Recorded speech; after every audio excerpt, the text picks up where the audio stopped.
Créer une œuvre pour un site comme Goutelas, c'est pas évident parce que c'est un site qui est très chargé. Il s'est passé beaucoup de choses, il y a eu beaucoup d'expériences. Et il ne faut pas rajouter un objet qui est quelque chose de gratuit posé dans le paysage.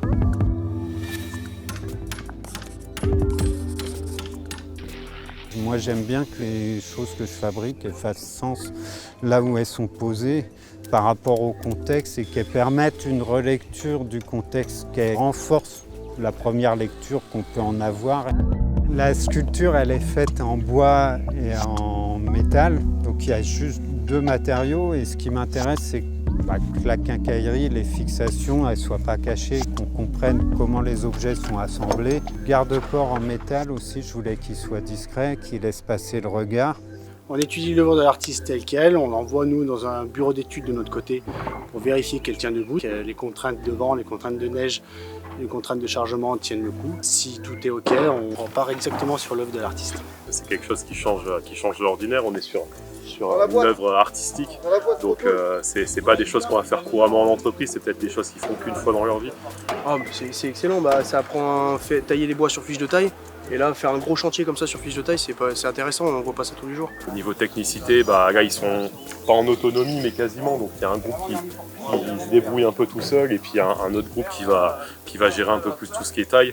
Donc on essaye de les guider vers de l'autonomie pour plus tard, quoi. On a taillé ça au millimètre, il n'y a pas de jeu. J'espère qu'il y a du jeu dans le bon sens surtout. Alors là, ça va être la partie compliquée. C'est Pierre Janin, architecte de l'agence Fabrique et Architecture, qui collabore déjà depuis plusieurs années avec le château de Goutelas. C'est lui qui m'a présenté ce projet dans un premier temps et j'ai trouvé ça hyper intéressant et j'ai tout de suite pensé à la relation avec nos jeunes en alternance, ils sont formés à la MFR.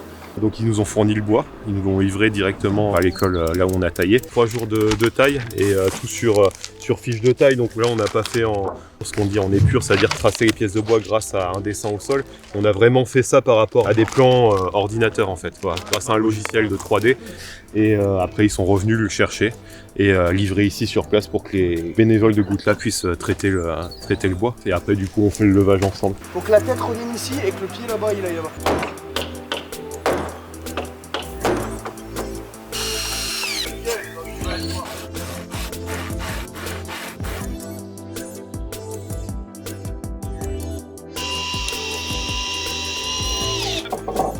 Mon œuvre, elle souhaite rentrer en dialogue avec le château, donc le donner à voir d'une façon nouvelle, faire écho à ce travail en commun, à ce fait de s'être réunis pour reconstruire ce bâtiment.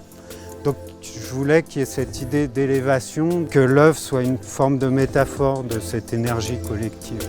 On peut le lire comme une sculpture, mais c'est aussi une sculpture qui donne à voir autre chose, qui est une expérience, et qui devient autre chose à partir du moment où on est posé dessus. On ne voit plus l'objet, mais on découvre le site. Et c'est aussi ça qui m'intéresse dans les formes de Belvédère. Ce sont des objets posés dans le paysage, ce sont des formes sculpturales, mais qui donnent à voir le site dans lequel ils sont implantés.